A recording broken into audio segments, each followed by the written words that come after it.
இங்கே உட்கார்ந்திருக்கின்ற 200 பேரை விட மண்டபத்திற்கு கீழே 600 பேர் காத்திருக்கிறார்கள். திருமாவளவன் தான் அவருடைய மேலே வந்துடுவார். அதுக்காக காத்துட்டு தான் அவங்களுக்கு செய்தி வந்துட்டு புறப்பட்டு வந்துட்டு இருக்காங்க அப்படின்னு சொல்லியிருக்காங்க. அதனால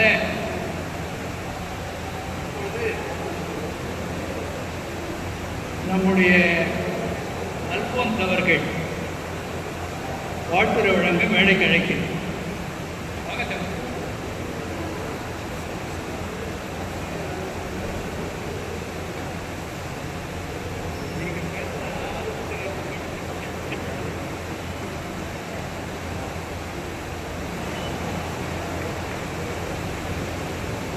அகர முதல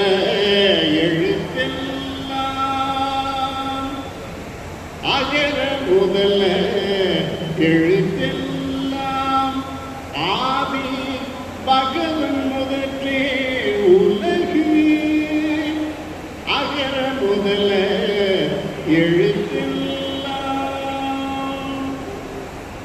தமிழ் மொழிக்கு ஒரு உயர்ந்த சிறந்த மேன்மையான நூல் ஒன்று இருக்கிறது என்று சொன்னால் அது திருக்குறள்.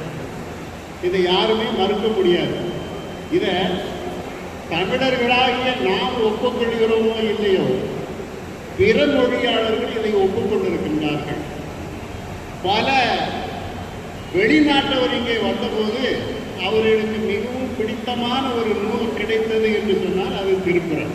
ஆகினாலே திருக்குறளை அவரவர் மொழியிலே மொழிபெயர்ந்து வெளிநாடுகளிலே இப்படிப்பட்ட ஒரு அருமையான நூல் இருக்கிறது என்பதை தெரிவித்தார்கள் என்பதை நாம் எண்ணி மகிழ வேண்டும். அத்தகைய திருக்குறளை எப்படி வளர்ப்பது என்று சொன்னால், இப்படி ஒரு நூல் இருக்கிறது, இதை தினமும் நாம் படிக்க வேண்டும் என்று ஒரு உணர்வை உண்டாக்க வேண்டும் என்று சொன்னால் அது பள்ளிகளிலே தான் உண்டாக்க முடியும் என்ற ஒரு அடிப்படையான கருத்தை வைத்துக் கொண்டுதான் மாணவர்களுக்கு திருக்குறளை மனனம் செய்து ஒப்புவிப்பது, அதற்காக அவர்களுக்கு பரிசு வழங்குவது என்ற ஒரு முறையை நாம் இந்த திருக்குறள் பேரவை வாயிலாக ஏற்படுத்தி இருக்கிறோம். நானும் பள்ளியிலே ஆசிரியராக இருந்தேன், ஆங்கில ஆசிரியராக இருந்தேன், தலைமை ஆசிரியராக இருந்தேன். இன்று கருங்குழி என்ற பள்ளியிலிருந்து மாணவர்கள் பரிசுகள் எல்லாம் வாங்கினார்கள். அந்த கருங்குழி பள்ளியை உயர்நிலை பள்ளியாக இருந்த பள்ளியை மேல்நிலை பள்ளியாக மாற்றிய முதல் தலைமை ஆசிரியர் நான் தான். அதே போல மறைமலை நகரில் இருக்கக்கூடிய பள்ளி அது உயர்நிலை பள்ளியாக இருந்தது, அதை மேல்நிலையாக பள்ளியாக மாற்றுவதற்கான முதல் தலைமை ஆசிரியரும் நான் தான். ஆக இந்த 2 பள்ளிகளும் ஹைஸ்கூலாக ஹையர் செகண்டரி ஸ்கூல் ஆரம்பிப்பதற்கு நான் தான் முதல் தலைமை ஆசிரியராக இருந்தேன் என்பதை நான் பெருமையோடு கூறிக்கொள்கிறேன். திருக்குறளிலே இளமையிலே இருந்தே ஆர்வம் இருந்த காரணத்தினாலே தான் நான் ஓய்வு பெற்ற பின்பு இந்த திருக்குறள் பேரவையோடு என்னை நான் இணைத்துக் கொண்டேன்.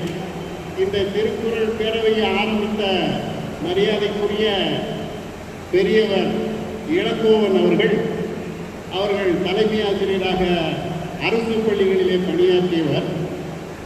அவர்கள் அந்த காலத்திலே குரோம்பேட்டை பள்ளியிலே 64ஆம் ஆண்டிலேயே அவர் தலைமை ஆசிரியராக இருந்தவர். அந்த காலத்தில் அவர் கடம்பத்தூர் என்ற பள்ளியிலே மேல்நிலை பள்ளி தலைமையராக பணியில் சேர்ந்தபோது தினமும் காலையிலே ட்ரெயினில் போயிட்டு மாலையில் அரக்கோணம் பாசஞ்சரில் திரும்பி வருவோம். அந்த குரூப்பில் நான் போய் கொண்டிருந்தேன். அப்பொழுது நான் கனகமாச்சந்திரம் என்ற ஊரிலே மேல்நிலை பள்ளி ஆங்கில ஆசிரியராக பணியாற்றினேன். அவர்களோடு தினமும் பயணித்துக் கொண்டிருக்கக்கூடிய ஒரு வாய்ப்பு எனக்கு கிடைத்தது.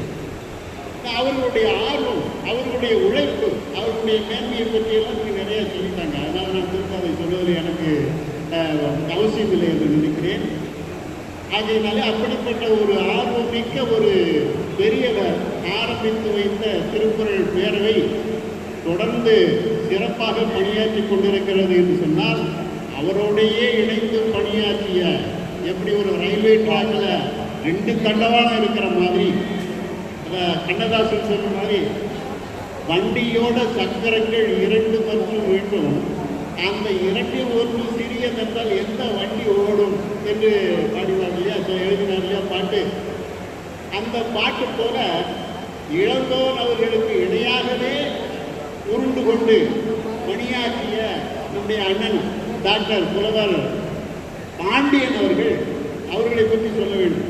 அவர்கள் எப்படி பிறரிடம் பழக வேண்டும், எப்படி பிறரை மதிக்க வேண்டும் என்பதையெல்லாம் சிறந்த பாடமாக எனக்கு பல நேரங்களிலே கற்பித்திருக்கின்றார்கள். அவர்களோடு நான் பணியாற்றவில்லை, ஆனால் அவர்களோடு பழகி இருக்கிறேன்.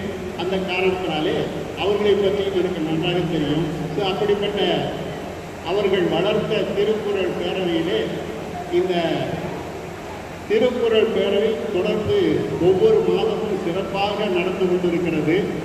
அப்படி நடந்து கொண்டிருக்கக்கூடிய இந்த திருக்குறள் பேரவை இங்கே 27வது ஆண்டு நிறைவை கொண்டாடி 28ஆம் ஆண்டுக்குள் அடியெடுத்து வைக்கிறது என்பது மிகவும் பெருமைக்குரிய விஷயம். பல சீஃப் கெஸ்ட் சிறப்பு அழைப்பாளர்கள்லாம் இங்கே பேசுவது கூட, இந்த திருக்குறள் பேரவையில் பேசுவது கூட சொல்லியிருக்கிறார்கள்.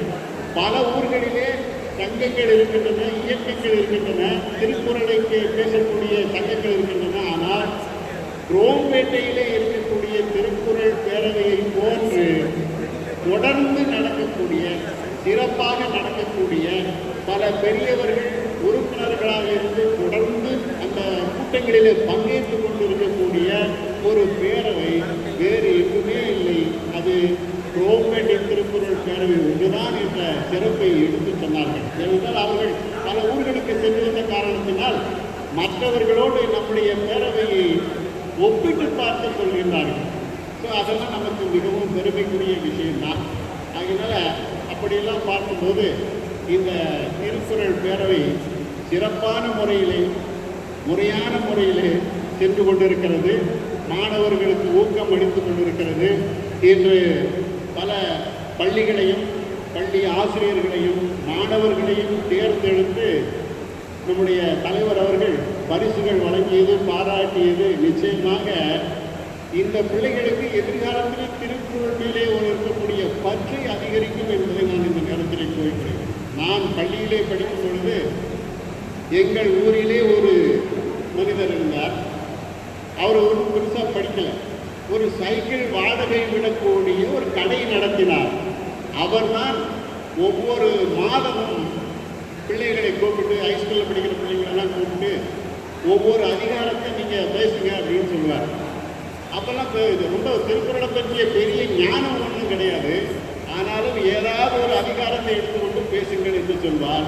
அப்படியெல்லாம் பேச சொல்லிய காரணத்தினாலே மற்ற நூல்களிலே ஏற்படுகின்ற ஈர்ப்பை விட திருக்குறள் மேலே அதிகமான ஈர்ப்பு ஏற்பட்டு அது நமக்கு மனதிற்குள்ளேயே நன்றாக வளர்ந்து இருக்கிறது என்றுதான் கூற வேண்டும். அதனாலே அப்படிப்பட்ட சிறப்பான திருக்குறளை பற்றி நாம் பேசுவதும் நினைப்பதும் நாம் அதை பற்றியே சிந்தித்து கொண்டிருப்பதும் நிச்சயமாக நமக்கு நன்மையை தரும், நம்முடைய மக்களுக்கும் நன்மையை தரும். நான் ஒரு தலைமை ஆசிரியரோடு பூந்தமல்லி பள்ளியிலே பணியாற்றினேன். அவர் பெயர் கிருஷ்ணவேணு. அவர் அடிக்கடி சொல்வார், திருக்குறள் ஒரு வாழ்வியல் நூல் அப்படின்னார். திருக்குறள் ஒரு வாழ்வியல் நூல். அப்ப இந்த வாழ்வியல் நூலுங்கிறத வலியுறுத்தி எதையாவது சொல்லணும் அப்படின்னு அடிக்கடி சொல்வாரு. அதனால நான் அப்போ ஒரு வில்லு பாட்டு ஒன்று எழுதினேன்.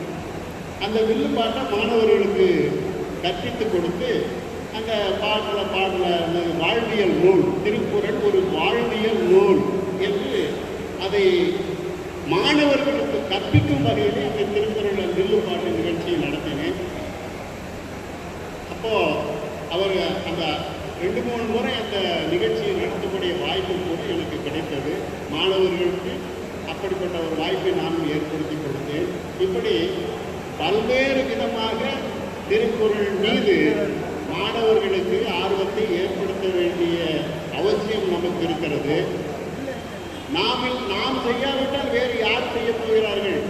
நம்முடைய பிள்ளைகளுக்கு திருக்குறளை நிச்சயமாக படிப்பதற்கான செய்துதான் ஆக வேண்டும். உங்களுக்கெல்லாம் தெரியும், நம்முடைய பக்கத்து ஊர் நங்கநல்லூர், அந்த ஊரில் படித்த ஒரு மனிதர்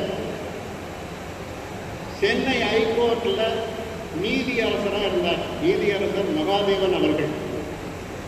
அவர்கள் தான் திருக்குறளை 6ஆம் வகுப்பிலிருந்து 12ஆம் வகுப்பு வரை எந்தெந்த அதிகாரத்தை சொல்லித்தர வேண்டும் என்று தீர்ப்பு வழங்கினார். கோர்ட் மூலமாக தீர்ப்பு வழங்கினார். அப்பொழுது புதிய பாட புத்தகங்கள் தயாரிக்கக்கூடிய நிகழ்ச்சி நடக்கும் பொழுது அந்த கோர்ட்டினுடைய தீர்ப்பு வந்தது. அந்த தீர்ப்பினுடைய அடிப்படையிலே அந்த பாட திட்டங்களும் வகுக்கப்பட்டன. இன்றைக்கு நீதியரசர் மகாதேவன் அவர்கள் சுப்ரீம் கோர்ட்டில் நீதியரசராக போயிருக்கார். எவ்வளவு பெரிய விஷயம், எவ்வளவு பெரிய மேன்மை.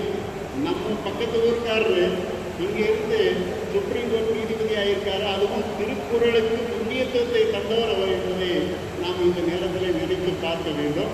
ஆகினால நாம் எதை செய்ய மறந்தாலும் திருக்குறளை படிப்பதற்கோ அல்லது திருக்குறளை நம்முடைய பிள்ளைகள் படிப்பதற்கோ பேர பிள்ளைகள் படிப்பதற்கோ நிச்சயமாக வாய்ப்புகளையும் வசதிகளையும் செய்து தர வேண்டும் என்பதை நான் இந்த நேரத்தில் குறிப்பிடுகிறேன். இங்கு பேசுவதற்கு வாய்ப்பளித்த நம்முடைய பேரவையினுடைய தலைவர் அண்ணன் புலவர் பாண்டியன் அவர்களுக்கு என்னுடைய நன்றியை தெரிவித்துக் கொள்கிறேன். இங்கு விருது பெறுகின்ற நம்முடைய நண்பர் புலவர் வேலு அவர்களை பற்றி சொல்ல வேண்டும். அவர் பார்த்தா ரொம்ப அமைதியாக இருக்கிறாரு. ஆனால் அவருக்குள்ள திருக்குறள் பொங்கிக்கிட்டே இருக்கு. அது ஒரு பிரவாகம் மாதிரி உள்ளே பொங்கிக்கிட்டே இருக்கும். அவர் பேசுவாரா மாட்டாரான்னு கூட நம்ம சந்தேகப்படுவோம். கூப்பிட்டு மைக்கை கொடுத்துட்டு திருக்குறள் ஆக்கி வீசிக்கிட்டே இருப்பார்.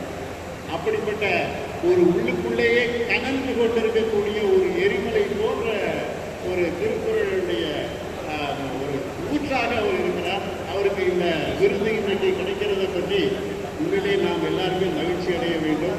அவரையும் இந்த நேரத்திலே வாழ்த்துவதற்கு எனக்கு வாய்ப்பு கிடைப்பதற்காக நன்றி.